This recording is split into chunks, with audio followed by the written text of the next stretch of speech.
Bueno, empezamos la clase de hoy hablando sobre lo que les había prometido el otro día de la corrosión. Bueno, este tema lo van a completar en el día jueves y en el laboratorio. Nosotros hoy vamos a terminar el curso, la parte conceptual del curso de química, y les vamos a subir un PDF de polímeros con, este, con ejercitación para resolver. Eh, Hoy vamos a hablar de corrosión porque pensamos que es el tema que involucra todos los conceptos que han estudiado o que han trabajado.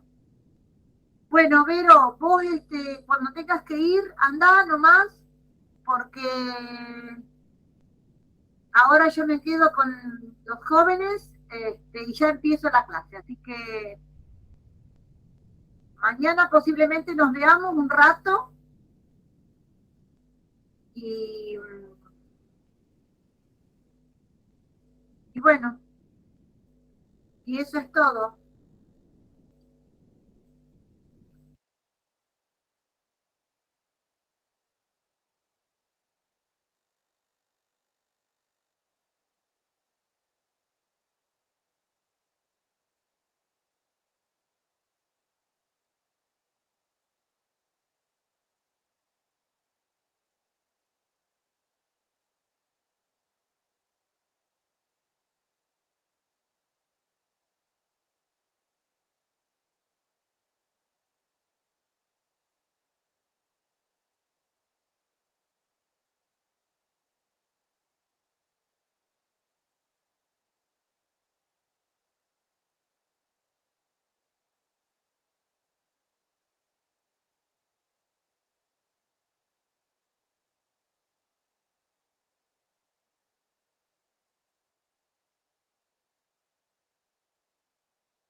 Bueno, si no se escucha bien lo que digo, por favor me lo hacen saber porque Vero está sin micrófono.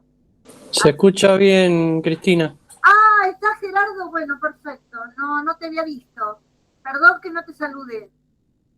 Tú tranquila, que yo entré en silencio para no meter la pata. Ah, viste, bueno, listo, listo. Bueno, vamos a hablar de la corrosión y los aspectos químicos. Habíamos dicho que es un tema que involucra todos los conceptos y procedimientos que hemos estado trabajando hasta hoy. Es un tema importante que se va a completar en los días jueves y en el laboratorio. En el laboratorio van a ver reacciones redox espontáneas, van a ver el modelo de una pila y van a ver el modelo de una electrólisis. Todo eso lo van a ver en el laboratorio, que es el laboratorio donde se muestra la experimentación y todos, todo lo macroscópico que se puede ver y que ustedes van a poder explicar a través de los conceptos que hayan aprendido. La corrosión es probable que no se vea. No vamos a presentar un práctico de corrosión.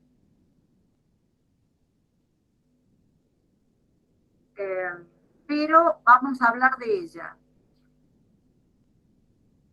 Gerardo, ¿vos me los hacés pasar los chicos o los hago pasar yo?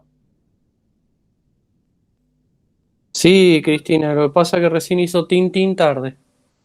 Perfecto, perfecto. Quiero saber, así si no yo bajo la diapositiva y los hago entrar. Bueno, acá dice que la corrosión es una reacción redox. ¿Cómo se construye cómo se representa una reacción redox? ¿Alguien se acuerda? Con los 3 renglones. Muy bien. ¿Quién habló? Sofía. Me imaginé, Sofía, me imaginé. Pero quería estar asegurada. Día de horario hoy. Sí, ya veo, ya te vi que estabas en la nocturna. Cambié. Cambiaste. Bueno, lástima que la que habla no cambió. Una lástima. Podría haber sido otra persona, digamos. Bueno, hoy estuvo a la mañana María Emilia. Sí, solo que yo, bueno, me vine a Rosario esta mañana y me venía a la noche. Claro, bien. Entonces, la corrosión es una reacción redox. Como dijo Sofía, es una reacción que se construye, se representa construyendo, en realidad, 3 ecuaciones químicas que ocupan 3 renglones. Muy bien. Una de esas representaciones simbólicas, una de esas ecuaciones, representa la reducción del agente oxidante. La otra ecuación representa la oxidación del agente reductor. Y la última es la suma de ambas, que me da, terminando el balance, me da la ecuación iónica neta de una reacción redox, cuya constante de equilibrio tendría que calcularla, pero seguramente siempre va a ser alta y por lo tanto la voy a poder considerar irreversible. Entonces, es una reacción redox espontánea, aparte de irreversible, extensa y espontánea, entre un metal, en este caso un agente reductor, que se oxida, se disuelve químicamente, y un agente corrosivo, el agente oxidante, que se reduce en un medio con iones disociados y solvatados. Es decir, todo esto ocurre, además de el metal que se oxida, el agente oxidante que se reduce. Además, necesito tener un medio con iones solvatados, disueltos y que puedan conducir la corriente eléctrica, es decir, un electrolito acuoso. Si no tengo el conductor de segunda especie, por más que yo tenga el barco anclado en un agua, si el agua no es un electrolito acuoso, es muy raro de que haya corrosión. La corrosión ocurre siempre y cuando tengo conductores de primera, conductores de segunda, el agente que se reduce y el agente que se oxida. Es decir, el agente reductor, el que se oxida, y el agente oxidante, el que se reduce.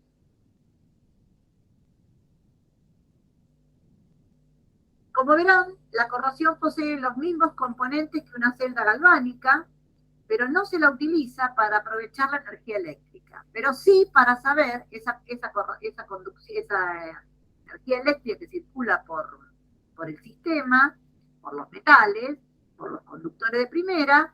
Esa energía eléctrica sí se utiliza para saber cuánto daño hay en la estructura. El metal actúa como ánodo en solución de iones, se va a oxidar. El medio corrosivo, que aporta también iones, pero aporta la especie que se va a reducir, va a funcionar como cátodo, que es el oxidante. Los iones del medio, la conductividad iónica, mantienen la electroneutralidad y todos esos iones circulan por el medio acuoso, mientras que los electrones siempre van a circular por el metal. Cuando no haya más metal, no hay más conducción de la corriente eléctrica. No hay más intercambio de electrones entre el agente oxidante y los electrones. Entonces, en los medios acuosos no van los electrones. Los electrones transmiten la corriente, circulan por los conductores de primero. Hay que tener en cuenta siempre que el valor del pH está ligado directamente con la corrosión, porque el valor del pH modifica el valor de los potenciales de reducción del cátodo, del ánodo o de ambos. Y hace que el valor del pH haga más oxidante el par de mayor potencial de reducción o haga menos oxidante el par de menor potencial de reducción. Es decir, el pH, o viceversa, el pH es un elemento muy importante tener en cuenta en la corrosión. Lo que tenemos que saber y llevarnos para nuestras vidas como ingenieros es que los medios de pH más altos producen corrosiones menos extensas. Entonces, yo tengo que averiguar qué medios son los que tienen pH más altos, porque entonces en esos medios la corrosión va a ser, en muchos casos, más lenta y menos extensa. El pH, entonces, ¿alguien sabe la relación que hay entre el pH y la concentración de oxonios de un medio acuoso?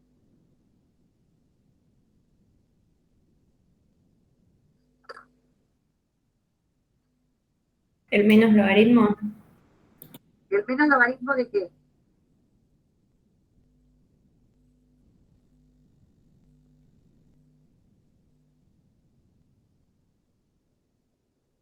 ¿El menos logaritmo de?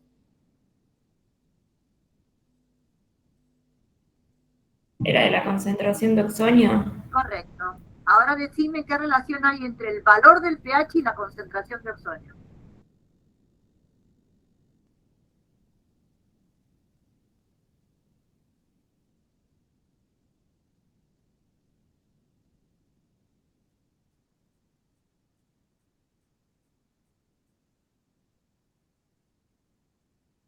Muy bien, muy bien, muy bien. Quiere decir que los suelos con altas concentraciones de oxonio tienen pH bajos o pH altos. Bajos. Bajos, muy bien. Por eso acá dice que cuanto mayor sea el valor del pH, va a ser menos oxidante, la corrosión de los metales será menos extensa y habrá menor porcentaje de metal corroído. Eso por lo general es así, porque por lo general el agente oxidante es el que consume cationes oxónicos. Por lo general. Entonces, como la diferencia de potencial entre el cátodo y el ánodo se establece entre el potencial mayor y el potencial menor, y el potencial mayor es el del agente oxidante, estoy hablando de que si el agente oxidante está a mayor pH, tiene un valor de potencial más bajo. Entonces, bueno, la diferencia de potencial se hace menor y por eso la reacción es menos extensa. Bien. Todo lo que voy a decir hoy está en el libro explicado perfectamente. No traigo nada nuevo acá al aula. Lo que para ustedes es importante conocer que son todas las relaciones que hay. En este caso estábamos viendo el pH y la concentración de oxonio. Entonces hay una relación entre el pH y la concentración de oxonios que me dice que para que no haya una rápida corrosión o para que haya bajo porcentaje de metal corroído, tengo que mantener los pHs altos. Bien, esta es una afirmación que bien me la puedo copiar, bien me la puedo estudiar de memoria, pero no me va a servir. Voy a necesitar de comprenderla. Y para eso estamos aquí, para comprender lo que se está diciendo acá. Bueno, vamos a abrir el apéndice en la página 390.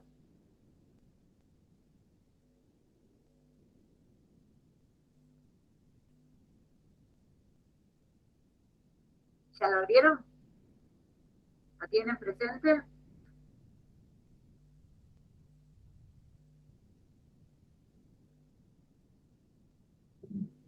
Bueno.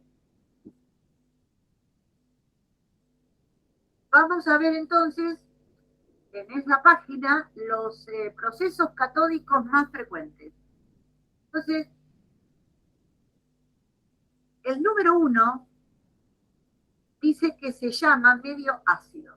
El medio ácido se le llama por lo general a la acción del catión oxonio directamente sobre los metales. ¿Quiénes ofrecen cationes oxonios? Y todas las sustancias ácidas en agua se ionizan y dan anión y catión oxonio. Entonces, cualquier ácido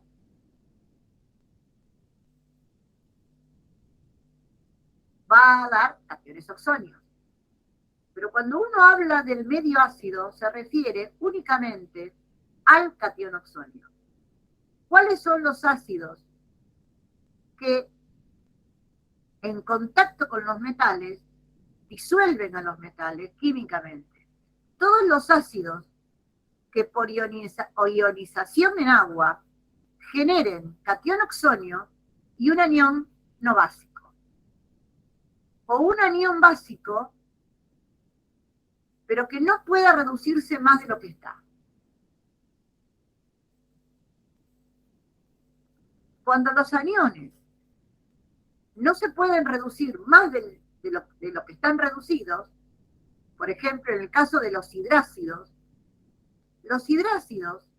están formados, están ionizados en agua, dando aniones neutros, como el cloruro, como el bromuro, como el yoduro, o como el fluoruro, que es un anión básico. Sin embargo, ni el fluoruro, ni el cloruro, ni el bromuro van a ser nunca agentes oxidantes, porque no pueden reducir su número de oxidación más de lo que ya lo tienen. Por lo tanto, las soluciones acuosas de los hidrácidos, todas, van a dejar expuesto el catión oxonio y él va a ser el agente oxidante. Por otro lado, tenemos los oxoácidos muy diluidos, como el sulfúrico, el nítrico, pero muy diluidos. Pero por lo general decimos que los ácidos débiles, orgánicos e inorgánicos, los orgánicos son todos débiles, y los inorgánicos algunos son débiles y otros son más fuertes, pero en cuanto a los ácidos débiles, inorgánicos, carbónico, acético, fluorhídrico, fosfórico, ortofosfórico, sulfuroso, nitroso, hipocloroso, todos esos ácidos que son débiles,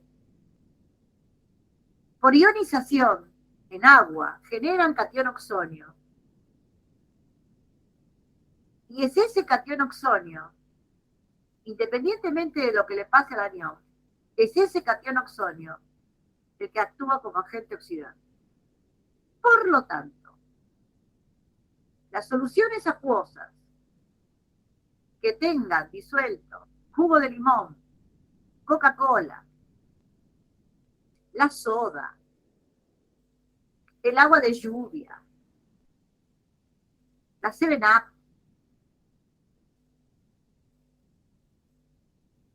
todas son soluciones acuosas ácidas en donde el catión oxonio está actuando en esas soluciones como agente oxidante.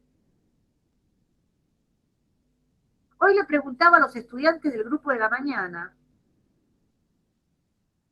que la Coca-Cola se vende en botellas de vidrio silicatos, en botellas poliméricas, PET, y en botellas de, más que botellas, en recipientes ¿de qué? Poliméricas, silicatos, vidrio, ¿y qué más? Las latas de aluminio. Latas de aluminio, correcto. ¿Pueden creer que tengo un mosquito dándome vueltas por acá? Latas de aluminio. Bien, la pregunta es, si adentro de esas latas yo tengo cerveza, vino, Sprite, 7-Up, Coca-Cola, pregunto, ¿por qué no se disuelve la lata? Siento que el aluminio es un metal activo. La lata tiene un recubrimiento plástico al lado de adentro. O de algún polímetro. ¿Tiene un recubrimiento plástico? O está pasivada. A ver, la diferencia entre una cosa y la otra. ¿Cómo? Yo dije que estaba, para mí está pasivada, pero puede ser que tenga. ¿Y quién dijo que tenía un recubrimiento plástico? Yo, Ignacio, Ignacio, ¿vos estás seguro de lo que estás diciendo? me pareció ver en algún lado que de alguna forma disolvían todo el aluminio y se quedaba como una película de plástico. Bien. No, yo no lo sabía, por eso te pregunto.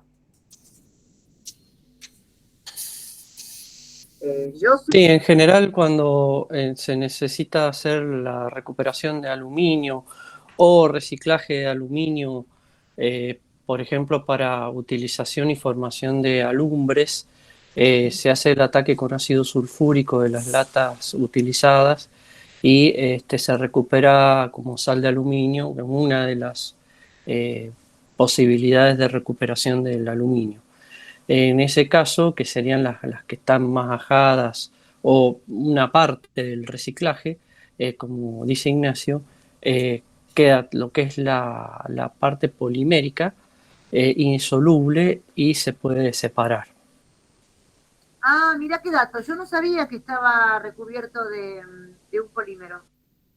Pensé que las latas de aluminio simplemente tenían un material con una capa pasivadora que era imposible de ser disuelta por el catión oxonio de la Coca-Cola.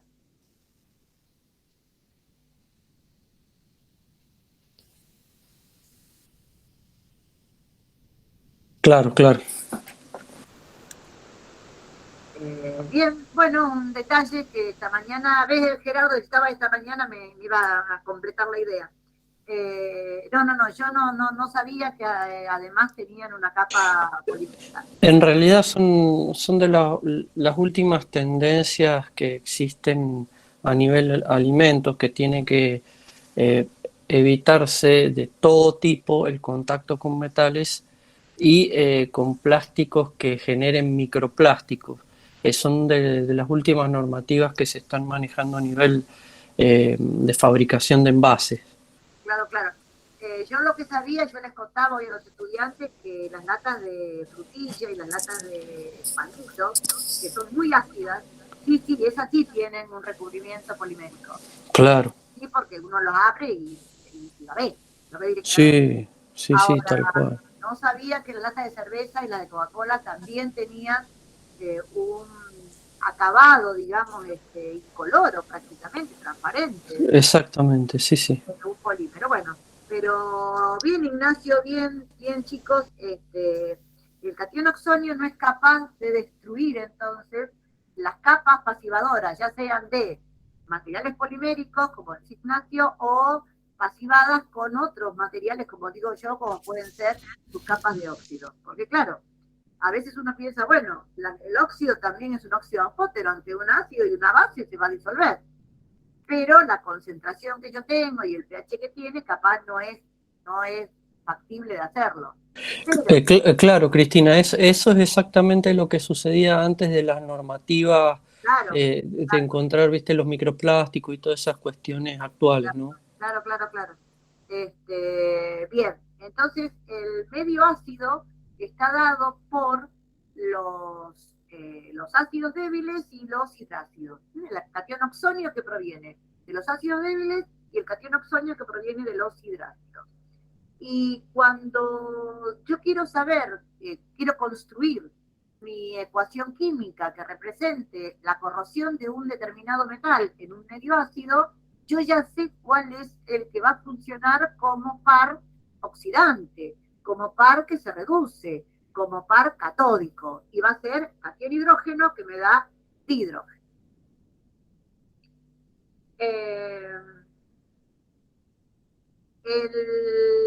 En la misma tabla que ustedes tienen en el apéndice, van a encontrar otro tipo de ácidos, que son ácidos fuertes, como el nítrico y el sulfúrico, que son los pares 2, 3 y 4, que tiene que ver ya no con la reducción del catión hidrógeno, que de todas maneras la ecuación de reducción del par consume cationes hidrógenos, pero no es la reducción del catión hidrógeno en este caso, que es el agente oxidante, no es el catión hidrógeno el agente oxidante. Si el catión hidrógeno fuera un agente oxidante, daría como producto el dihidrógeno.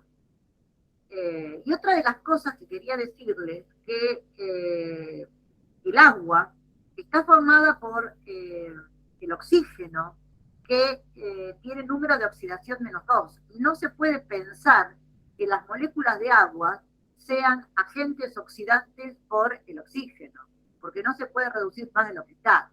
Entonces, me había olvidado de decir eso, para el caso anterior. En el caso de los ácidos oxigenados, nítrico, perclórico, sulfúrico, ácidos fuertes y muy oxigenados, con muchos átomos de oxígeno, donde el no metal, azufre o nitrógeno, tiene un alto número de oxidación, lo que se reduce es justamente el no metal del anión.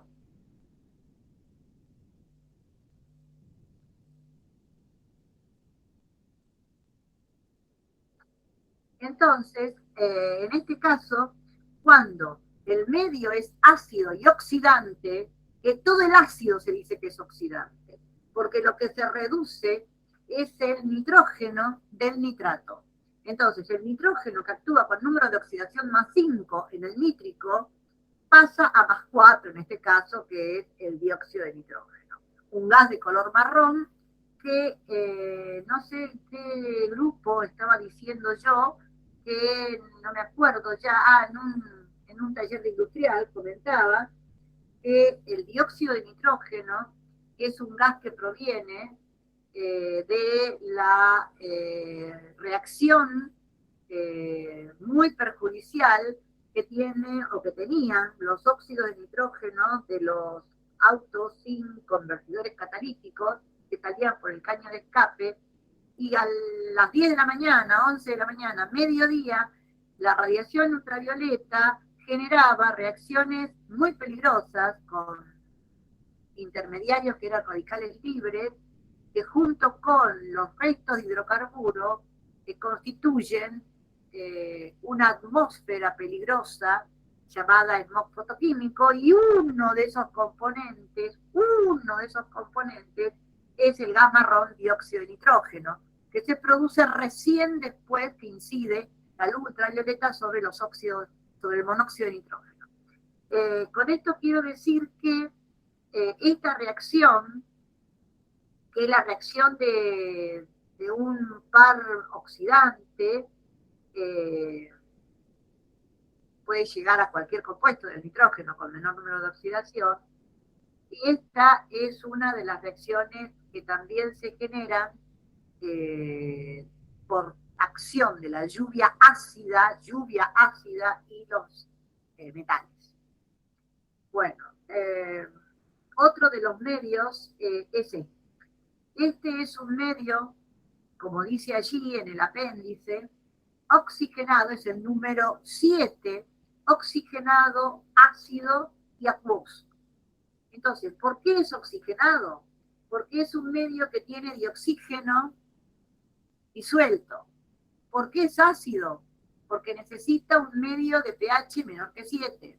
¿Y por qué es húmedo o acuoso? Y porque hay iones. Entonces, los iones existen únicamente cuando están en agua.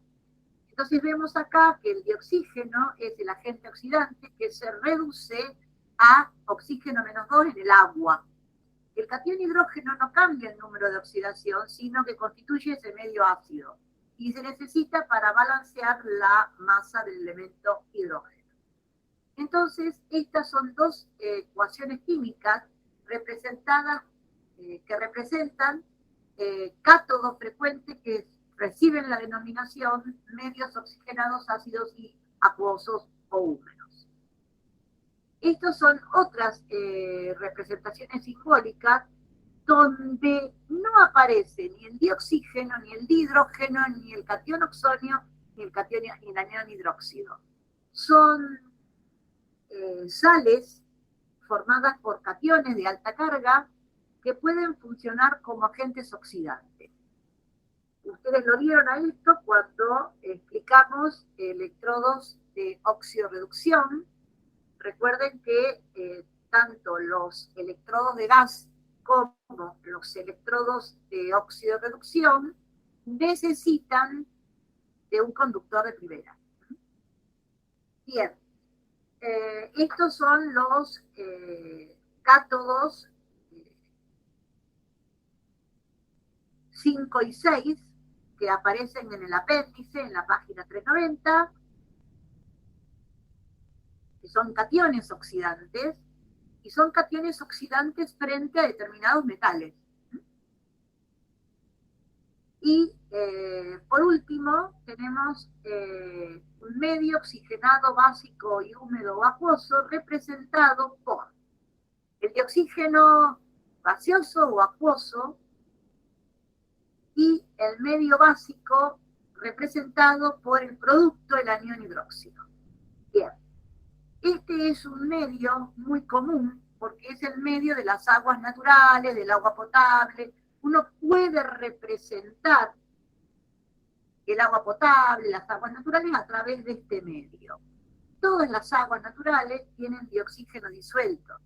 Entonces, cuando se produce la corrosión de una estructura metálica en un medio oxigenado, básico y húmedo o acuoso, yo ya sé cuál es el par que va a sufrir reducción, cuál es el par del oxidante. Y el par del oxidante es o el que tiene dioxígeno gaseoso o el acuoso, es lo mismo. Y el equilibrio es este que se presenta allí.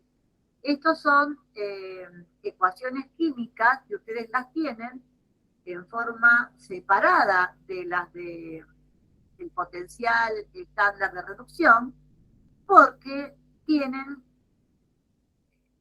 una nomenclatura diferente a las que figuran en el potencial estándar de reducción.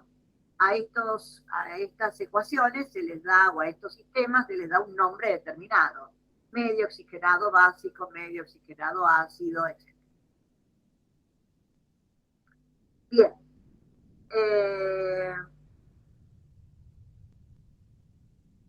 El dioxígeno disuelto en las aguas naturales es el agente oxidante.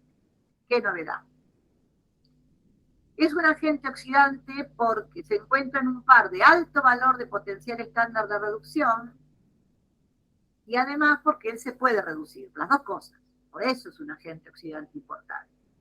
Lo que tenemos que saber nosotros, que el dioxígeno, cuando en lugares donde se ejerce mayor presión, se produce mayor solubilidad del dioxígeno en agua y, por supuesto, mayor concentración. Estos conceptos de la relación entre la presión que ejerce un gas, su solubilidad y por carácter transitivo o por inferencia su concentración, se encuentran en la página 197 del libro.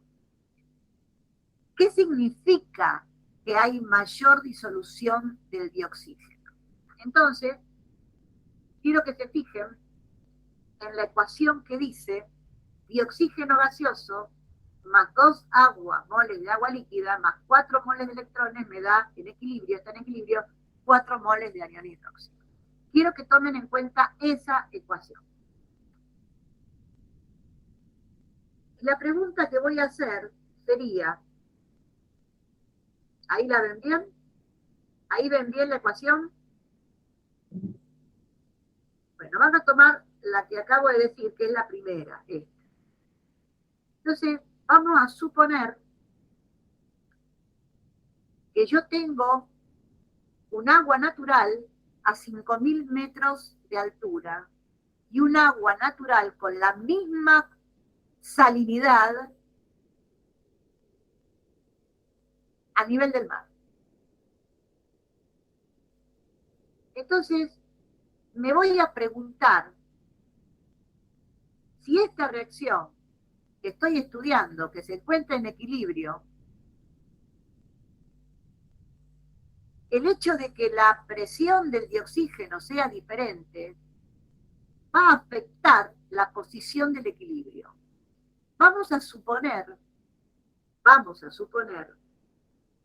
que a nivel del mar la presión del dioxígeno es 0,2 atmósferas.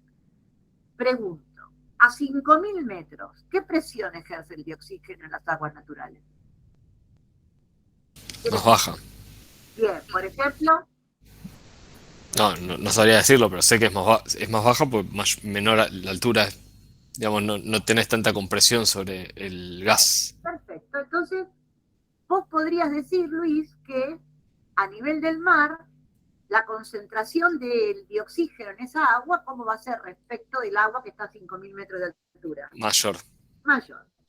Entonces, ya tengo una relación entre la presión del dioxígeno y la concentración, o la solubilidad o la concentración. Muy bien. Ahora me voy a preguntar, si yo tengo un sistema que está en equilibrio y tengo el dioxígeno a 0,2 atmósferas en un estudio, y otro equilibrio con una presión de dioxígeno a 0,19 atmósferas,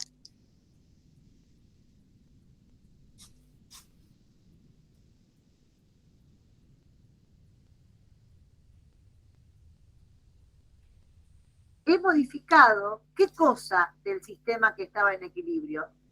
¿Qué perturbé yo? ¿A los reactivos o a los productos? No, los reactivos. Claro, yo perturbé la presión, la concentración de los reactivos, la presión que ejerce el gas, que es lo mismo que la concentración.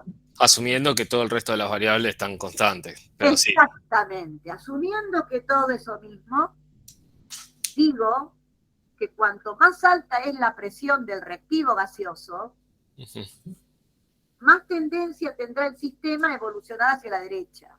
Es decir, se favorecerá la reducción. Por eso, cuando yo tengo un sistema en equilibrio y voy modificando presiones o concentraciones de algún componente del sistema en equilibrio, me propongo decir, bueno, estaba en equilibrio. No sé si estaba a mayor presión, a menor, no importa, estaba en equilibrio. El punto es que yo ahora lo tengo a 0,2 atmósferas, pero después lo tengo a 0,19 atmósferas. Entonces, a 0,2 atmósferas llega un equilibrio. Pero a 0,19 atmósferas llega un equilibrio menos extenso que a 0,2. Es decir, a mayor presión, el sistema tiende, yo no sé cuál es la constante de equilibrio ni nada por el estilo, pero a medida que aumenta la presión del reactivo, estoy favoreciendo la reducción de este reactivo. Y cuando disminuyo la presión del reactivo, lo que favorezco es la oxidación del producto, es decir, disminuyo la posibilidad de reducirse. Esto, saber hacia dónde se desplaza el equilibrio cuando yo aumento uno de las concentraciones o las presiones, o cuando yo disminuyo una concentración o una presión, me permite ver rápidamente si el agente oxidante se hace más oxidante o menos oxidante.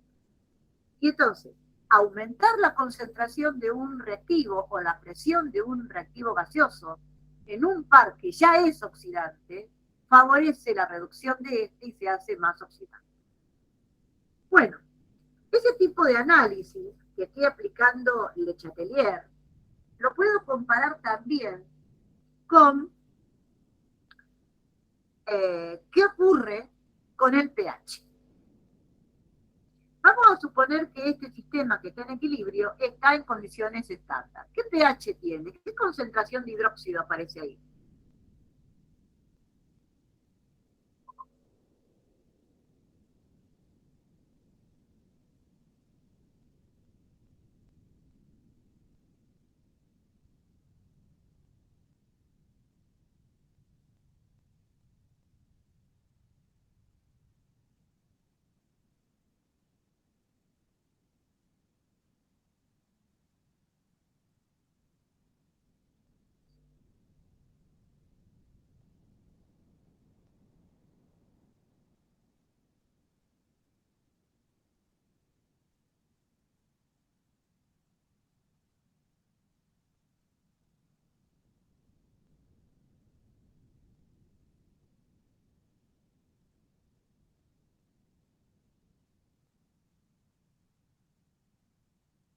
Bueno, no importa, lo dejamos para otra oportunidad.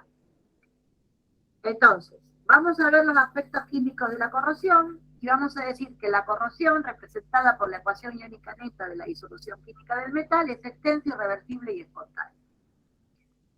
¿Esto qué quiere decir? Que no vuelve atrás. ¿Esto qué quiere decir?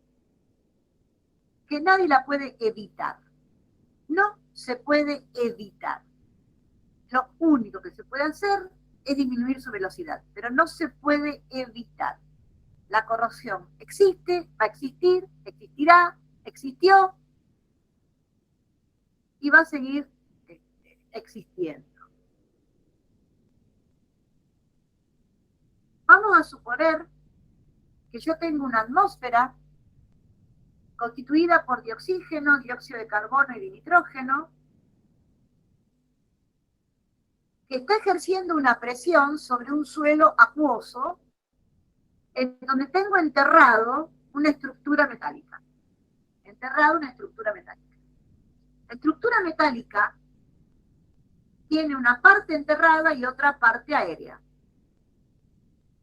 ¿Qué le pasa a la estructura metálica en el tiempo?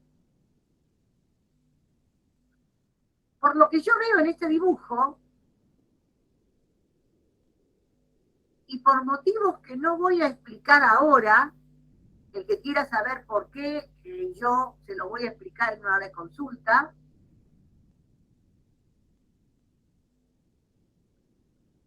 Luego de un tiempo, en estas condiciones, el metal que estaba sumergido prácticamente ha desaparecido.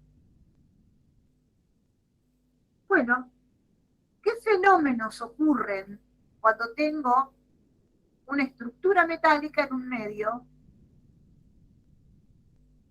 como este? La estructura metálica está en un medio acuoso oxigenado con una presión de 0,5 atmósferas, en un medio acuoso ácido de pH 6 y con una conductancia iónica, es decir, con iones disueltos que tienen una determinada molaridad. Ese es mi suelo, ese es mi terreno, esa es la composición de mi suelo. Quiero saber qué poder oxidante tiene mi suelo. Entonces, el poder oxidante de mi suelo va a ser el estándar, el que me dice el potencial estándar. ¿Qué les parece? No. Bien, no es estándar, correcto. Estamos fuera de las condiciones. Exactamente.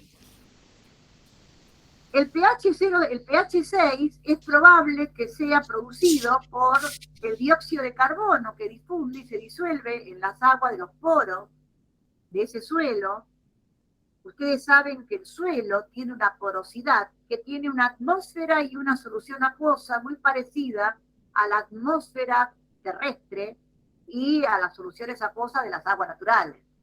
Quiere decir que si en la atmósfera hay de oxígeno, en esas aguas también hay de oxígeno. Si hay dióxido de carbono, también hay dióxido de carbono. Si hay dinitrógeno, también hay dinitrógeno, etc. Ese dióxido de carbono, en los poros de ese suelo, se disuelve en el agua, formando ácido carbónico. Ese ácido carbónico inmediatamente se ioniza, dando hidrógeno carbonato, inclusive dando carbonato. Entonces, los hidrógenos carbonatos que circulan por las aguas del suelo están junto a cationes de todos los colores, digamos, y hace que las aguas profundas, algunas, también tengan cationes por disolución de las calizas, de la roca, por ese dióxido de carbono. El dióxido de carbono es un ácido, es un óxido ácido que se burbujea en esos poros, en esas zonas acuosas, genera ácido carbónico, el ácido carbónico genera oxonio, ese oxonio disuelve químicamente la roca, los restos de sólidos de carbonatos, y aparecen en las aguas carbonatos, hidrógenos carbonatos fundamentalmente, y cationes calcio, cationes magnesio, en fin. Hay cationes de todo tipo, y hay aniones de todo tipo también. Hay zonas que hay mucho catión sodio, hay zonas que hay mucho anión cloruro, también. Bueno, la cuestión es que mi metal, mi estructura metálica, está enterrada en todo ese medio. Podemos decir que es un medio oxigenado, ácido, acuoso y salado. Tengo todo lo necesario para que ocurra corrosión. Lo que también sé es que el dioxígeno del aire se encuentra en equilibrio con el dioxígeno de la tierra, del suelo, del agua del suelo. Y a una dada temperatura se llega a un equilibrio y prácticamente la concentración de dioxígeno es constante en el tiempo y depende exclusivamente de la temperatura. Ahora, la presión del dioxígeno también está relacionada directamente con esa concentración. Cuanto mayor es la presión, más se disuelve. Esa relación de concentraciones y presiones se mantiene constante en el tiempo a una temperatura dada. Como yo no voy a cambiar nunca la temperatura, por lo menos para hablar de corrosión, la temperatura no voy a cambiar, digo que prácticamente si la presión del dioxígeno es 0,5 atmósfera, la concentración del dioxígeno en el agua es una determinada concentración a la temperatura que estoy trabajando, mediada por la constante de equilibrio, que también es constante en el tiempo. Entonces tengo todo para explicar más o menos por qué hay corrosión. No voy a explicar por qué la corrosión empieza por abajo, eso no lo voy a explicar ahora. Tengo una diapositiva, pero la puedo explicar en otro momento, en un taller, en lo que sea, pero no ahora. Simplemente voy a decir por qué hay una corrosión. Entonces, una vez dije, o dos veces dije, o tres, o cuatro, o cinco, que los electrones circulan, conducen la corriente exclusivamente por los conductores de primera. Y esos conductores de primera, también vimos en la clase pasada, que pueden ser muy reductores o poco reductores, según la serie galvánica de agua de mar. Por ejemplo, habíamos dicho que el grafito se usa como conductor de primera en los cátodos de las baterías, porque si bien es un conductor de primera, es tan mal como reductor que no interviene en la reacción de la pila o de la batería. Bueno, entonces, metales, excepto el germanio y grafito, son conductores de primera, que permiten la conducción de los electrones. Entonces los electrones van a estar siempre por el metal.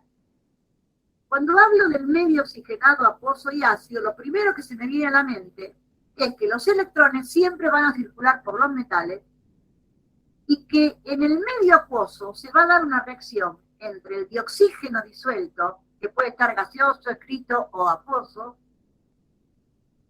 el catión hidrógeno, que está en el medio, por ser un medio relativamente ácido, y los electrones que tomará de la barra metálica.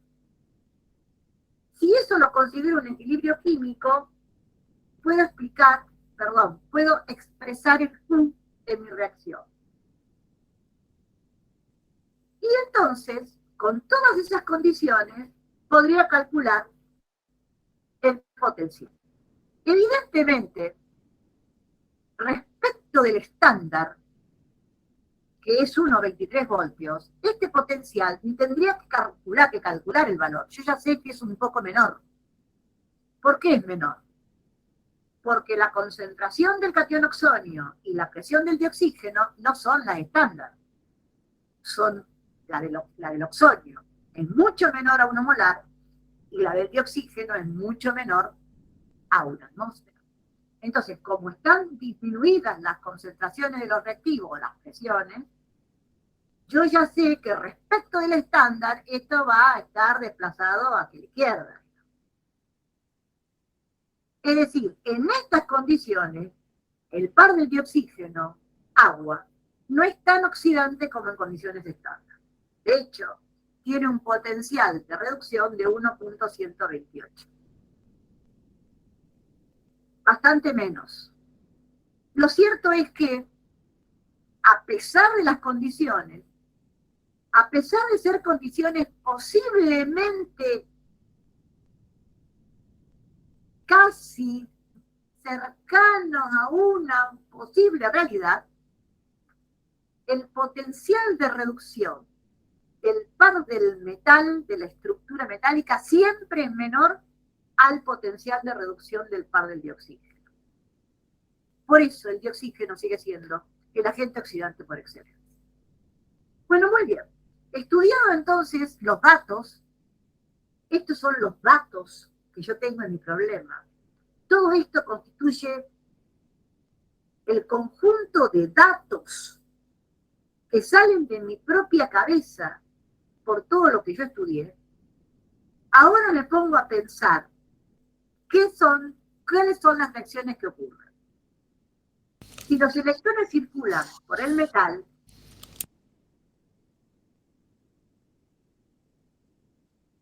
los electrones van a ser tomados por el agente oxidante y además los cationes oxonios del medio van a ser tomados por el agente oxidante para transformarse en agua.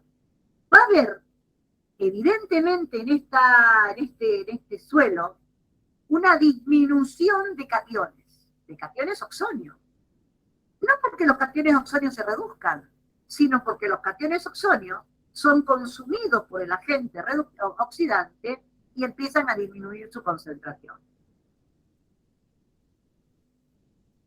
Por otro lado, el metal se disuelve y aumenta la concentración de cationes. En definitiva, hay una disminución de cationes, por un lado, los oxonios, y por otro lado hay un aumento de la concentración de los cationes del metal. Todo esto hace que haya un movimiento de iones en el medio acuoso, tal que permita que esta circulación continúe hasta que todo el metal se haya disuelto. Hay cationes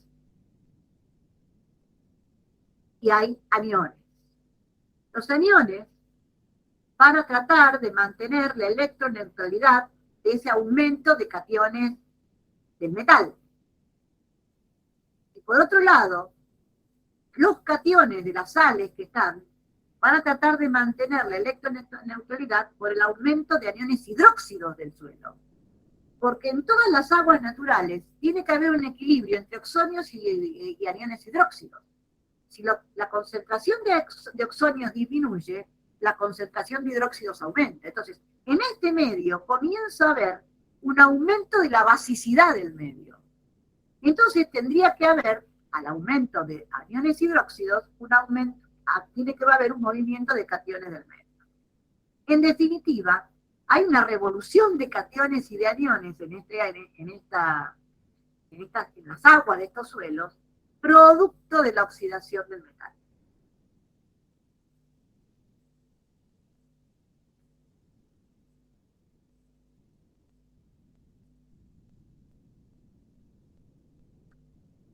Entonces, el metal y sus cationes ahora constituyen el par redox del ánodo. Mientras que todo lo que está dentro del sistema acuoso, que es el dioxígeno, el catión hidrógeno, el agua y las sales, constituyen el par redox del cátodo. Mientras haya un metal donde haya transferencia, nos es suficiente ese conductor. Un único conductor para un par de reducción anódico, un par de reducción catódico y un único conductor. No está el circuito externo, el reloj, el control remoto, eso no está. Pero hay una circulación de electrones por el metal y hay una intensidad de corriente por el metal que se puede detectar, se puede medir y se puede saber qué grado de corrosión tiene la estructura. De hecho, se usa de esa manera. Bueno, entonces el metal está sometido a los efectos corrosivos de los medios ácidos oxidantes, que son el 2, el 3 y el 4, los cationes oxidantes, que son los pares 5 y 6, y los medios oxigenados, ácidos y básicos, que son el 7 y el 8. Todo eso está en su apéndice y son entonces los pares redox que utilizo para escribir, para construir mis 3 renglones que dijo Sofía de mi ecuación de corrosión. Vamos a ver qué factores modifican entonces la corrosión. Por eso el título del capítulo 19 y en la diapositiva dice aspectos químicos de la corrosión. Vamos a ver directamente lo químico de la corrosión. Una consulta, antes de que vayamos, ¿le puedo hacer una consulta sobre 2 diapositivas atrás?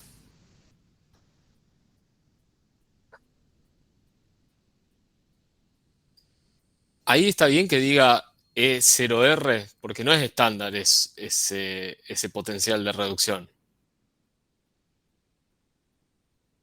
Cuando tenés razón, tenés razón.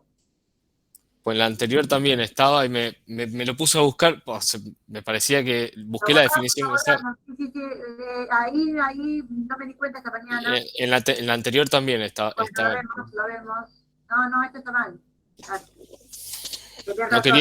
No quería preguntarlo para no interrumpir. No, pero está bien, me tendrías que haber cortado en ese momento. Ok.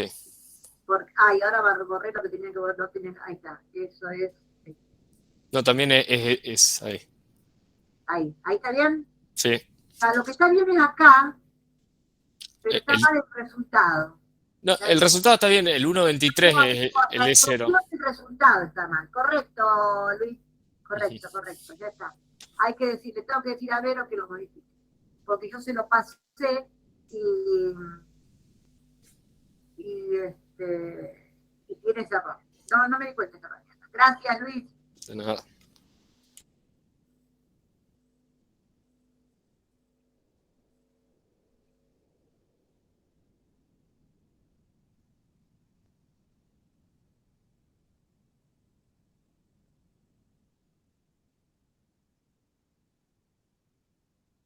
Bueno, lo que yo decía que dentro de los factores que afectan a la corrosión están los factores del ambiente y los factores de la pieza.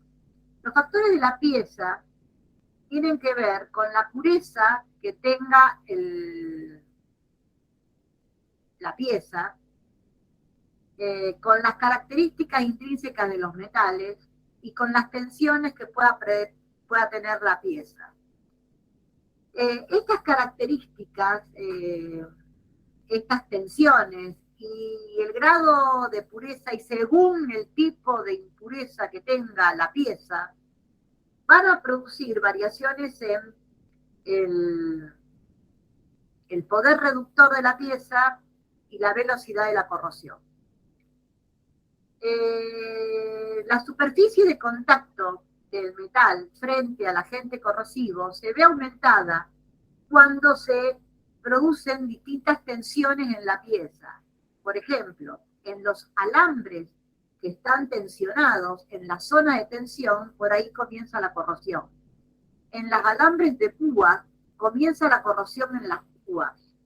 En las sierras de los serruchos y en los dientes de las sierras de los serruchos y de las sierras, en los dientes de los serruchos, quise decir, y de las sierras, comienza la corrosión por ese lado.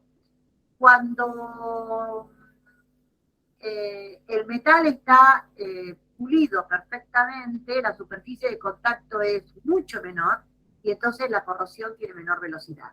Pero en los lugares de tensión, la superficie de contacto es mayor y por lo tanto la velocidad de la corrosión es mayor. El hecho de que los metales puedan ser nobles, puedan ser seminobles, activos o semiactivos, tiene que ver con el poder el poder reductor depende de esta posibilidad de que tenga gran facilidad para la oxidación o muy poca facilidad para la oxidación. Y en cuanto a las impurezas, si en la estructura hay impurezas de metales más reductores que el metal que constituye la pieza en mayor cantidad, va a comenzar si la impureza es de un metal más reductor que el metal más importante de la pieza, la corrosión empieza por la impureza y protege al metal. Sin embargo, si la impureza es de un metal menos reductor que el metal de la pieza, el que se va a terminar corroyendo es la pieza con el metal más importante.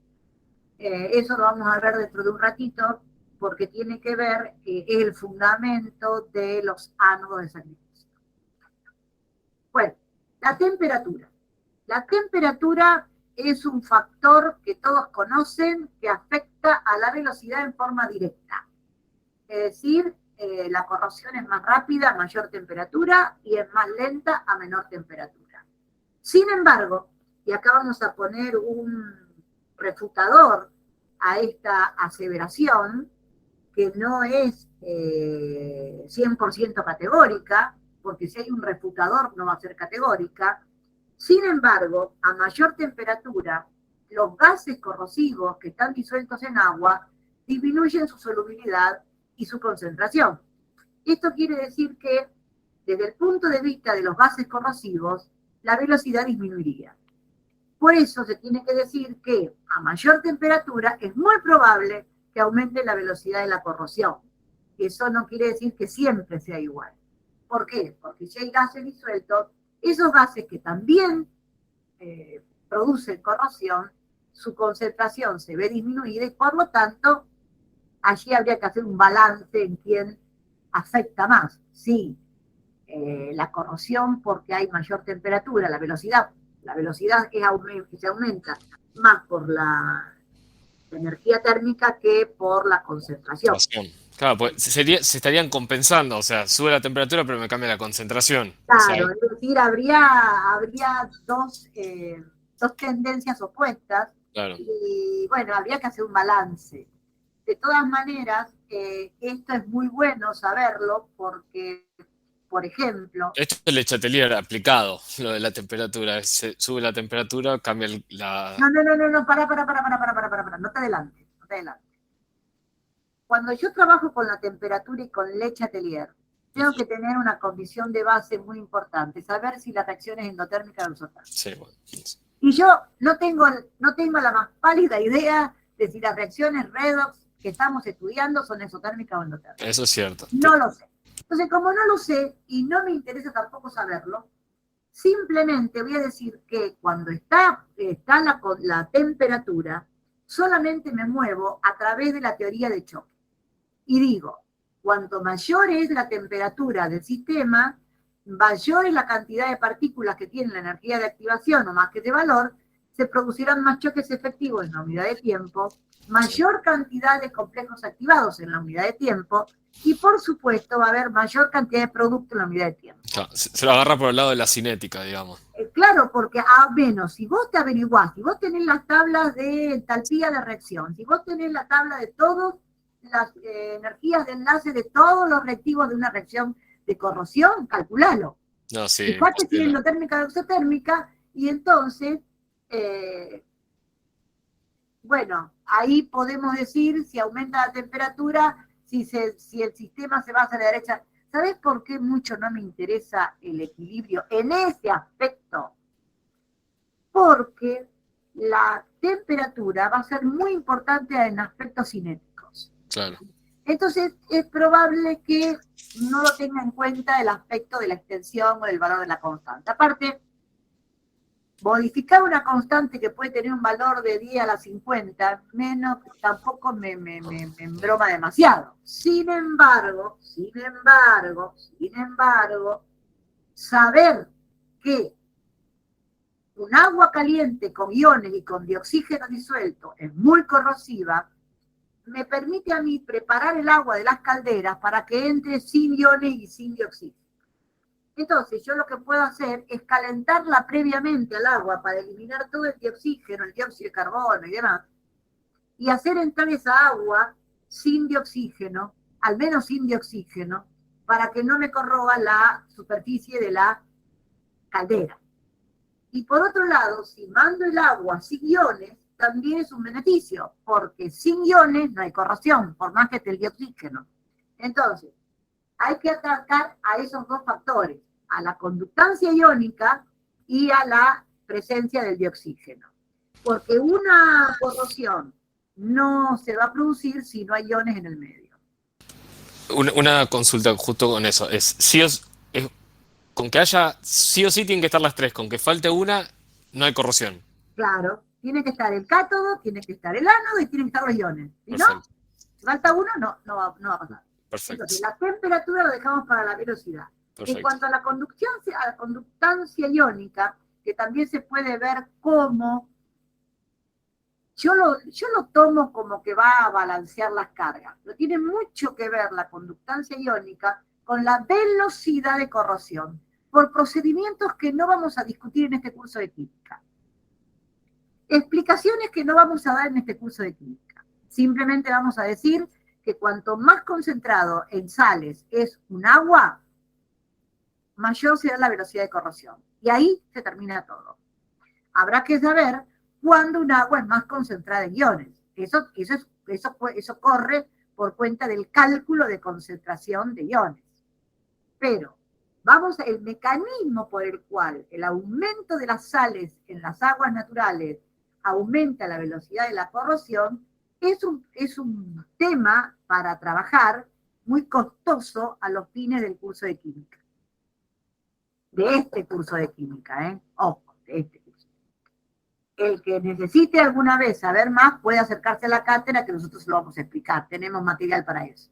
Pero para este curso y para esta contingencia, con que sepan que los medios más salados producen corrosiones más veloces, es suficiente. Y si no, miren los cascos de los barcos en alta mar, los que llegan a los puertos, y ahí se van a dar cuenta cómo es el tema que le está contando Cristina. Sí, pero también no nos pasemos de la raya. Hay mares, yo les contaba la otra vez, acá donde se está liberando la guerra, el Golfo con Ucrania y los rusos y todos los que están haciéndose el picnic ahí adentro, que esos mares tienen aguas muy concentradas en sales y hay corrosión, pero la concentración de cationes y aniones libres para cerrar circuito y conducir la corriente eléctrica es menor que a lo mejor la de un mar común. ¿Por qué? porque las soluciones muy concentradas en sales, tienen las sales los cationes muy cercanos unos a otros, y es probable que no estén totalmente libres como para conducir la corriente eléctrica, estén más bien medios todos pegados, ahí hay muchos iones alrededor de los contraiones, y entonces no se encuentran totalmente solvatados y libres para conducir. Entonces, a veces se dice que los mares, como el Mar Muerto, por ejemplo, son mares de aguas muy saladas, donde tampoco existe la corrosión, porque son muy concentradas en sal. Sobre todo dicen que es tan concentrada la cosa que uno puede llegar a flotar. Esos mitos también andan dando vueltas. Sí, claro, es muy densa el agua. Es sumamente densa, tiene una densidad muy alta, y entonces lo que dice Gerardo lo comprobó uno de los autores del libro que están estudiando ustedes, el doctor Priego, cuando estuvo en el Mar Muerto, él comprobó esto que que Gerardo está diciendo. Bien, con respecto al pH y a la presión del dioxígeno, estos dos factores, bien lo dijo acá el compañero Luis, dijo, pero ojo, vamos a hacerlo uno por vez, dijiste, ¿no, Luis? Manteniendo todo lo demás constante. Claro, cambiando Claro, a un factor. Sí. Yo estudio el pH y todo lo demás es constante. Estudio la presión del dioxígeno y todo lo demás es constante. Porque si no, te empezarían a competir diferentes factores, que estarías Claro, mezclándolos pero todos, yo ¿no? te voy a decir una cosa, Luis. A temperatura constante, con una conductancia iónica constante, yo puedo jugar con el pH y con la presión del dioxígeno en los casos de corrosión de medios oxigenados, ácidos o básicos, utilizando la matemática, pero Claro. no Le Chatelier. Ok, A Le Chatelier lo puedo usar cuando varío un factor por vez, perfecto. o el pH o la presión del dioxígeno, o la Ah, concentración del reactivo, o lo que sea. Entonces, cuando varío, o sea, la extensión, el poder oxidante, y la velocidad no, porque no es por Le Chatelier, sino la extensión y el poder oxidante, lo puedo analizar cualitativamente cuando digo, bueno, mantengo todos los otros constantes y trabajo únicamente con el pH. excelente. Ahora, aplicando la matemática, esta mañana fue muy dura la explicación porque no se entendía bien. Fue bastante tedioso que comprendiéramos qué relación había entre el pH y la concentración de oxonios y entre el pH y el poder oxidante. Entonces, los que no puedan determinar o hacer la relación entre el pH, la concentración de oxonio, el pH y el poder oxidante, difícilmente van a hacer rápidamente un análisis cualitativo y ni siquiera intentar hacer la matemática. Lo importante es lo que yo explicaba esta mañana, que cuando yo tenga mi ecuación de corrosión, es decir, el resultado en el tercer renglón, como decía Sofía hoy temprano, me voy a preguntar si lo que yo si los factores que estoy modificando, como pueden ser el pH y la presión del dioxígeno, para las corrosiones en medios oxigenados,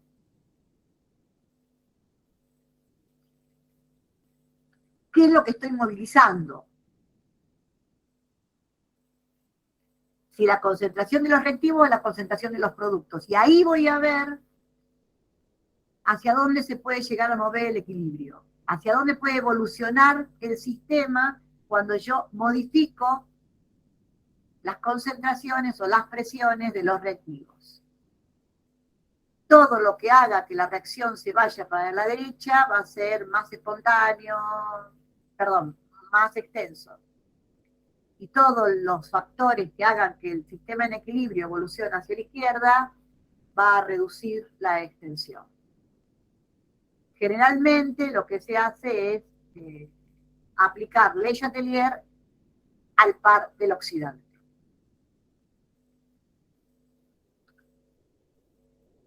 Bueno, entonces,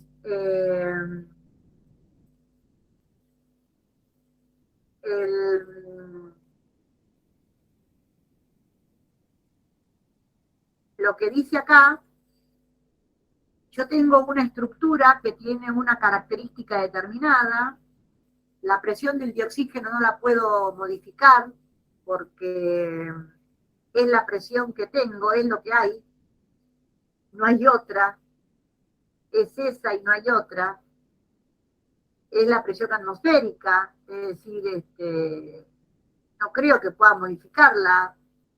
Tengo el barco, como dice Gerardo, en alta mar, la presión del dioxígeno es única, es la misma, es siempre la misma, no puedo ni subirla ni bajarla, nada. El pH del mar es único, no puedo ni subirlo ni bajarlo. La conductancia iónica del mar es única, no puedo variar, modificarla, y la temperatura tampoco. No puedo modificar nada de todo esto. Es decir, el ambiente ya está impuesto, natural. Ahora, si voy a hacer un ensayo en un laboratorio, eso es otra cosa. Yo voy a probar la corrosión, como hacen los chilenos. Que prueban, tienen zonas de corrosión, van probando en todo lo largo del país. ¿Cómo miden ellos la velocidad de corrosión? ¿Cómo trabajan? ¿No? Hacen mapas de corrosión. Bueno, entonces analizan porque los ambientes son esos, no los pueden modificar. Entonces estudian cada ambiente en particular. Entonces yo puedo estudiar cada ambiente en particular, pero está dado, el ambiente está dado. Cuando yo tengo una corrosión, acá por ejemplo, en este medio, yo sé que en este medio tengo un cátodo que es de oxígeno, catión oxonio y agua, y el metal es el hierro, que se oxida hierro 2. Ahí está, esta es la reacción. Entre el hierro y el oxígeno. Entonces, el hierro está en el acero de la embarcación, el dioxígeno está en el aire, y el catión oxonio está en el agua donde está en el barco. Y la temperatura es la temperatura, es decir, yo no puedo bajarle el pH ni subirle el pH. Es decir, para que el hierro no se corroa o se corroa poco, tenga velocidad, tengo que disminuir la concentración de oxonio. Es decir, tirar toneladas de hidróxido de calcio al mar, qué sé yo. Neutralizar ese ácido o lo que sea. Entonces, es imposible hacer eso, no se puede. Entonces, como no puedo modificar el medio en el cual se me deteriora la pieza, tengo que proteger la pieza. Y para proteger la pieza, necesito conocer cuáles son los factores que me han modificado esa pieza. Y entonces, voy a decir que los medios, los métodos de protección de las piezas metálicas tienen un único objetivo: disminuir la velocidad de corrosión. Yo sé cuáles son los factores que disminuyen la velocidad de una reacción, pero no lo puedo llevar no puedo hacerlo, porque no puedo bajar la concentración de los reactivos, no puedo bajar la presión del gas que me incide en el agua, no puedo bajar la temperatura. Sí puedo pulir la pieza para que la superficie de contacto sea mínima, o poner un inhibidor de la reacción de corrosión para que menos partículas entren en contacto y entren en choques efectivos. Entonces, cuando haya menos cantidad de choques efectivos en la unidad de tiempo, va a haber menos complejos activados en la unidad de tiempo, va a haber menos producto en la unidad de tiempo corroído. Entonces, digo, voy a poder hacer algunas cositas, pero no todas las que me enseñaron en la clase de química. Entonces, necesito proteger a mi metal. Y hay dos tipos de protección. Si conocen alguna otra, díganmela. Hay una protección que es la más vieja de todas, que es la protección de recubrimiento. Los estudiantes que me están escuchando, que viven en el campo, saben que muchas veces los embutidos, los chorizos, los salames, están envueltos en una capa protectora para lentificar la corrosión de la materia orgánica. La corrosión de los metales, no. La oxidación de la materia orgánica. Que no se enrancien esos productos. Y esa capa protectora es una superficie que separa, es una barrera física que separa el agente corrosivo de la pieza a proteger. Y esa barrera física es una barrera física de separación. Que no se rompa esa barrera, porque abro la puerta para que todos los agentes corrosivos entren y provoquen oxidaciones y reacciones indeseables en la pieza a proteger.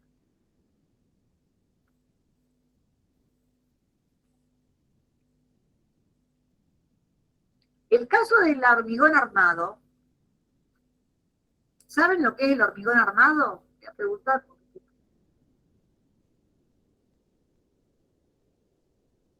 Es una mezcla, el hormigón armado, si no me equivoco.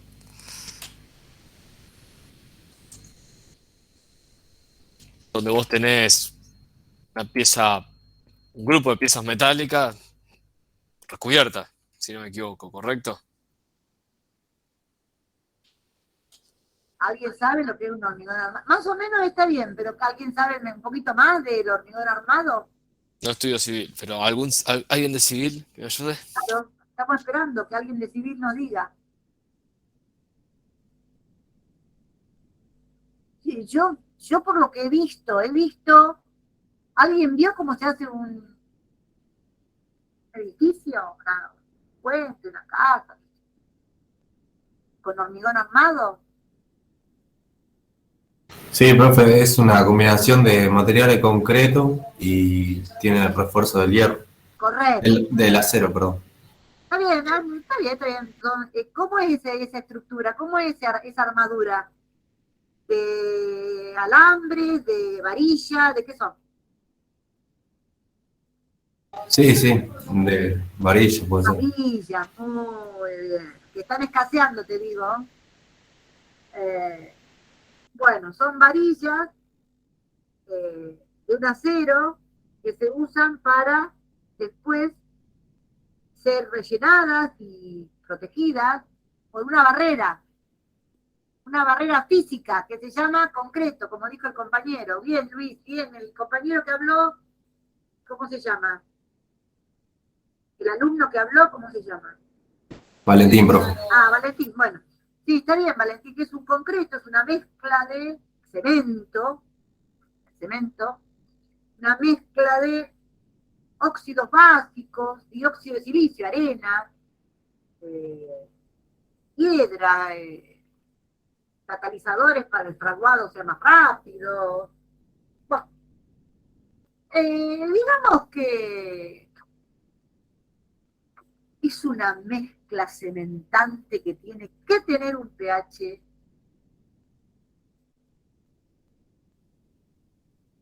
tiren un valor de pH. Está protegiendo a un metal. Tiren un valor de pH. ¿Qué pH tendría que tener esa barrera física que separa a la estructura metálica, a la armadura, del medio corrosivo que es el dioxígeno del aire y el dióxido de carbono del aire? ¿Qué pH creen que tendría que tener? Lo más alto posible. Entendí la palabra posible. ¿Cuál es la anterior?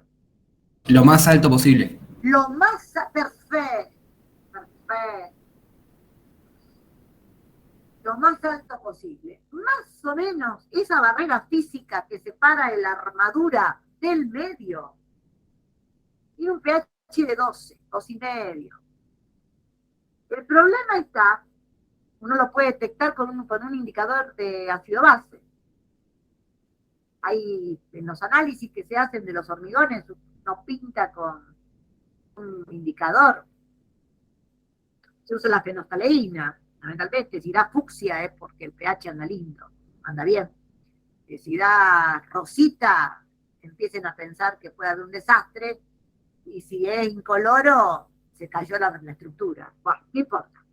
Digo, está bien, esa barrera de protección de esa armadura, que sirve de estructura de la construcción, ¿no? Es una barrera física y química. ¿Por qué? Porque tiene un pH en donde es bastante protector de la corrosión del medio. El agua que lleva en los poros de ese cemento, llega hasta el metal, tiene una concentración de oxidrilos muy alta, y entonces la corrosión tiene dioxígeno, tiene metal, pero bueno, tiene un pH tan alto que la corrosión es muy lenta, a lo mejor dura bastante tiempo esa armadura, pero bueno, habrá que controlarla y habrá que revisarla. En ese caso, el hormigón es una barrera no solamente física, sino química. Es decir, por los componentes del cemento, ese cemento permanece a un determinado pH que es protector, además por el pH del que se corroba la armadura. El problema está cuando el hormigón se fisura, y cuando el hormigón se fisura empieza a difundir el dióxido de carbono del aire. ¿Qué pasa cuando el dióxido de carbono del aire entra en un medio alcalino? ¿Qué le pasa al pH de ese medio? Baja. Claro.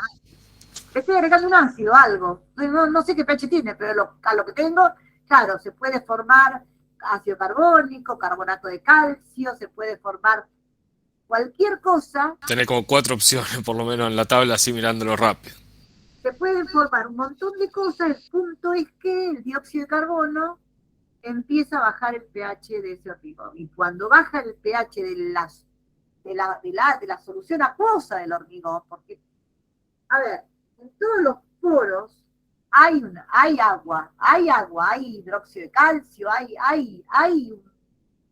es que es todo seco, digamos. Entonces, esas soluciones acuosas bajan su pH y bueno, comienza la corrosión de la armadura. Entonces, la protección por recubrimiento de la armadura sería la ventaja, pero nadie va a proteger la armadura de un edificio. No se hace eso. Eso es económicamente imposible. Entonces se ponen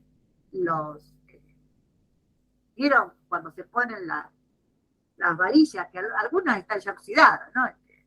Ponen las varillas de metal y ahí va, y tiran el cemento. Bueno, entonces, la protección por recubrimiento es colocarle al metal a proteger una capa de algo. Si pongo capa de grasa, cubre por un tiempo, pero puede agrietarse. Si pongo capa de un polímero, bueno, puede agrietarse. Si pongo capa de una pintura, bueno, sí, la pintura puede tener un inhibidor y puede agrietarse. Una de las cosas que se hace es agregarle una capa de un metal mucho más reductor que el metal a proteger, cosa que si hay un agente corrosivo que ataque primero a la capa, y hasta que no vaya por toda la capa, no ataca la pieza. Aunque la capa esté rayada, rajada, con fisuras, no importa.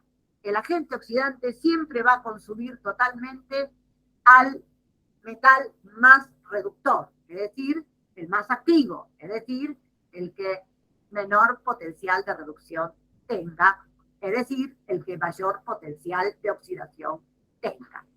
Entonces, eso se hace a través de la electrólisis. Igual que los anodizados. Los anodizados son constituir la pieza a proteger en un ánodo y recubrirla por una capa mucho más gruesa de óxido que la natural. Y eso se ocurre con las estructuras de aluminio. Las estructuras de aluminio anodizadas, por electrólisis, tienen capas protectoras mucho más gruesas y por lo tanto protegen mucho más a ese metal. Entonces, las protecciones por recubrimiento lo que hacen es disminuir la superficie de contacto, primero. ¿Por qué? Porque al disminuir la superficie de contacto disminuyen la velocidad de la reacción. Por otro lado, aunque se esté rayada, si el metal es más activo, o sea, más reductor, la corrosión también tiene baja velocidad porque el agente corrosivo actúa sobre el metal protector. La otra protección ya no es por un recubrimiento, sino por corriente de electrones. Por eso se dice protección catódica. Y la protección catódica se puede hacer a través de siempre el mismo fundamento. El metal a proteger está en un medio corrosivo. El medio corrosivo es hambriento de electrones. El medio corrosivo, el agente oxidante, necesita para su existencia electrones. El peligro está que le saque los electrones a la pieza a proteger. Entonces, la protección catódica constituye un método que los electrones se los da otro metal, no a la proteger. Los electrones, el agente oxidante, se reduce a expensa de electrones que no son de la pieza a proteger. Por lo tanto, la pieza a proteger ni se altera y el agente corrosivo empieza a disminuir su concentración. ¿Por qué? Y porque se va reduciendo. Entonces, puede ser por corriente impresa o por ánodo de sacrificio. El ánodo de sacrificio es otro material conductor, con la condición de que sea más reductor que la pieza a proteger, tal que el agente oxidante tenga una reacción más espontánea con este ánodo que con el metal a proteger. Se llama de sacrificio, se llama ánodo porque se oxida, y se llama de sacrificio porque es el primero que desaparece. Es el primero que es oxidado por el agente corrosivo. Cuando se gasta el ánodo de sacrificio hay que cambiarlo, hay que poner otro. Y la pieza a proteger, el barco, el termotanque, la lancha, el puente, lo que sea, se corroe más lentamente. ¿Por qué? Porque el primero que se corroe siempre es ese ánodo de sacrificio. Esto es protección catódica. Como el título lo indica, está al revés, es para que usted diga, oye, está al revés. ¿Qué dice? Ah, protección catódica. Tenemos corriente impresa. Yo tengo una atmósfera, un suelo y la profundidad de un suelo. En ese suelo puede haber un medio oxigenado, básico y salado. El punto es que además de todo eso, hay un ducto, un gasoducto, un oleoducto, un gasoducto o un acueducto. Cualquier ducto que esté por ahí, metálico, de acero, va a sufrir corrosión. No puedo cambiar absolutamente nada. Algunos dicen, bueno, profesora, vamos a pintar el ducto con pintura con un inhibidor. Bueno, va a salir más caro, pero bueno, no importa. ¿Qué se hace cuando tengo un ducto de 100 kilómetros, 1000 kilómetros? ¿Qué sé yo? Los ductos que hay en China son de, no sé, 5000 kilómetros. ¿Qué sé yo, los ductos que hay? Cruzan los mares, cruzan los ríos, los ductos. No sé cómo hacen los chinos, pero bueno, yo explico lo que aprendí de la bibliografía. El ducto es un caño que está en la profundidad. Entonces, con un cable se conecta el ducto al ánodo de una pila que está en la superficie de la Tierra. Entonces, esa pila, ese ánodo de esa pila, le empieza a mandar electrones al ducto. Tantos electrones que transforma al ducto en un cátodo. Y entonces, hay electrones por todos lados ahora, pero no son del hierro, del acero. Son los electrones que van llegando del ánodo de la pila. Entonces los oxígenos, los dioxígenos, empiezan a consumirse a expensas de los electrones que vienen de esa pila, que se transportan por todo el ducto. Todos los dioxígenos consumen electrones y se reducen, formando aniones hidróxidos en la superficie del ducto. Esos aniones hidróxidos aumentan su concentración y por lo tanto todos los aniones, todos los cationes del suelo empiezan a acercarse a esas cercanías del ducto para hacer la electroneutralidad, porque hay un aumento de aniones hidróxidos. Por otro lado, hay un ánodo inerte unido al polo positivo, es decir, unido a un cátodo de una pila que está en la superficie.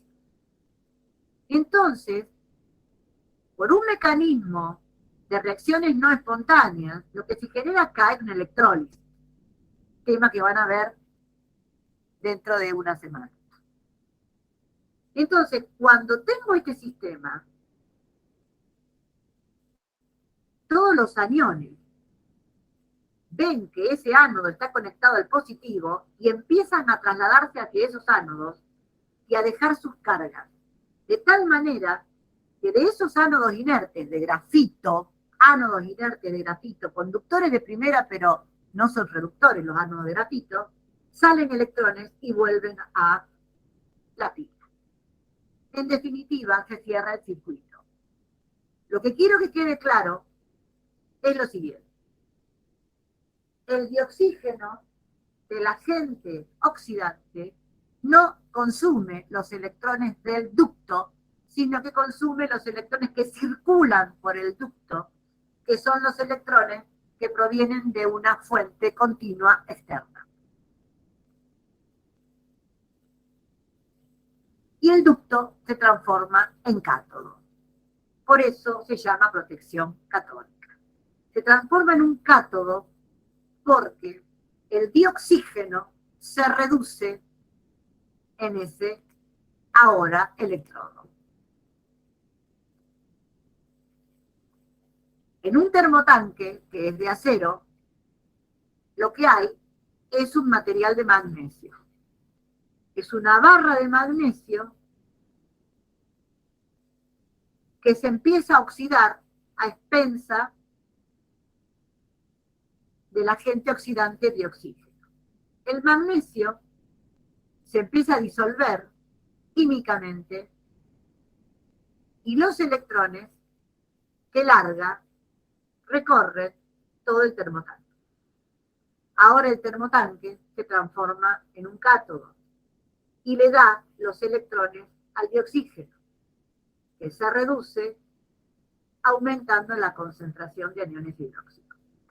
De nuevo, los electrones que toma el agente corrosivo no son los electrones del hierro.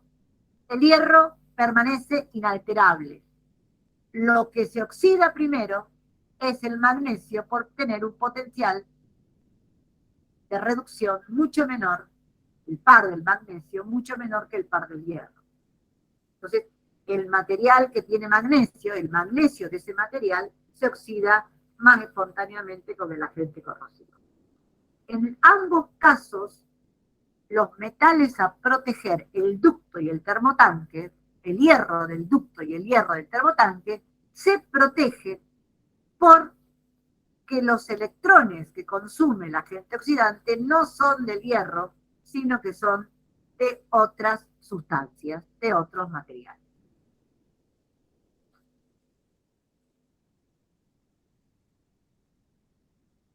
Y acá vemos el ejemplo de el hierro recubierto de zinc como protección por recubrimiento y el hierro recubierto de estaño como protección por recubrimiento. Cuando el agente oxidante ataca a esa pieza recubierta de zinc, lo primero que actúa, lo primero que se oxida, ¿qué les parece que es? El zinc. Porque Está más abajo, tiene menor. está más abajo, está en un par más abajo que el del hierro, correcto. Correcto. Claro que sí, es más reductor. Entonces es más espontánea la reacción. Pero cuando ataca al otro, ¿quién se oxida primero?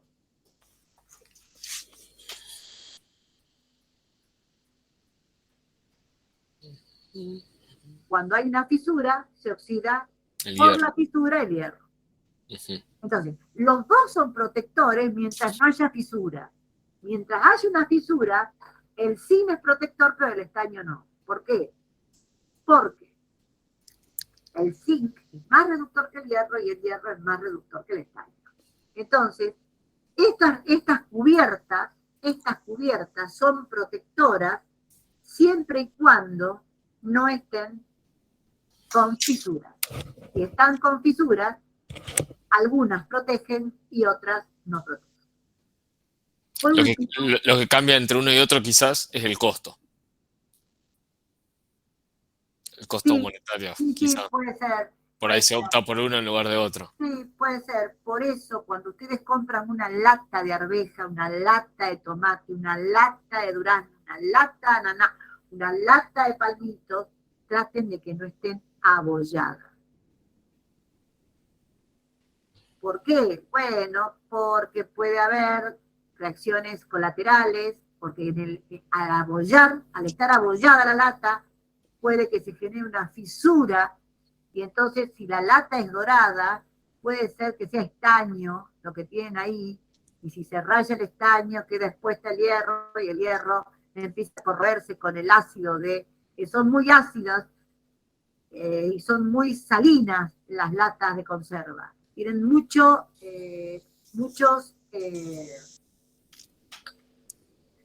componentes, sales de sodio, que sirven para mantener el pH más o menos estable. Se llaman soluciones reguladoras de pH, pero son sales de sodio. Hay mucho catión sodio y puede haber alteraciones en las latas y por lo tanto no compren nunca lata abollada, ¿eh? Cuando tienen abolladura, traten de no comprarla, no tenerla, porque bueno, puede ocurrir esto. Ahora, hay muchas latas que yo veo, las de durazno particularmente, son grises, y deben ser porque están galvanizadas, tienen algo que ahí que es gris, supongo que puede ser galvanizadas, quiere decir que están recubiertas electrolíticamente con una capa de zinc. Las capas de metales se fabrican por electrólisis. Por eso es muy interesante que vayan a la clase de electrólisis para preguntarle a los docentes cómo es que se producen las chapas galvanizadas, cómo se utilizan cómo se ponen las chapas galvanizadas, cómo se deposita el zinc sobre las chapas galvanizadas, cómo se deposita el oro sobre las chapas, cómo se deposita el cadmio sobre las chapas, cómo se deposita el níquel, cómo se niquela, cómo se hacen los cromados, cómo se hacen los cobreados, de todo ese tipo de términos tienen que ver con el depósito de cobre, de metales, sobre otros metales. Bien. Bueno, por último vamos a decir que todos los metales tienen capas pasivadoras que pueden ser disueltas en medios básicos o en medios ácidos, y los medios básicos y los medios ácidos disuelven las capas pasivadoras de óxidos anfóteros, mientras que los medios ácidos únicamente disuelven las capas pasivadoras básicas. Bueno, ya lo hemos visto en los decapados, y la disolución química de las capas pasivadoras que se pueden producir a medio ácido o a medio básico siempre dan como producto sales solubles son reacciones de ácido-base, no son de óxido-reducción y son completas, irreversibles, digamos, ¿no? Es decir, se forman sales, hidróxidos, sales solubles, entre los hidróxidos fuertes, las bases fuertes y el ácido fuerte. Bueno, se termina el temario, se termina el curso, nos despedimos, en alguna ocasión volvemos a encontrarnos, yo me encuentro con los alumnos de Ingeniería Industrial, en las consultas, esta semana yo no voy a estar en Rosario, la semana que viene sí, hay una gran cantidad de información que va a ir saliendo en el campus, atendiendo al examen, atendiendo a las consultas, atendiendo a todas las clases que vienen por delante. Les deseo el mayor de los éxitos, estudien mucho, sean buenas personas, buenos ciudadanos, y bueno, adelante, con gran esfuerzo y responsabilidad, me despido, les agradezco la atención de todos estos días, de todas estas clases, y espero que, bueno, nos volvamos a encontrar en otros contextos, en otros encuentros, de tipo consulta o de tipo taller, lo que ustedes dispongan. Les mando un abrazo a todos y bueno, que tengan un buen fin de semana largo y estudien mucho y comprendan mucho. Buenas noches. Muchas gracias. Adiós. Muchas gracias, profesora. Chao, chao. Gracias. Gracias, profe. Nos vemos. Nos Nos vemos. vemos.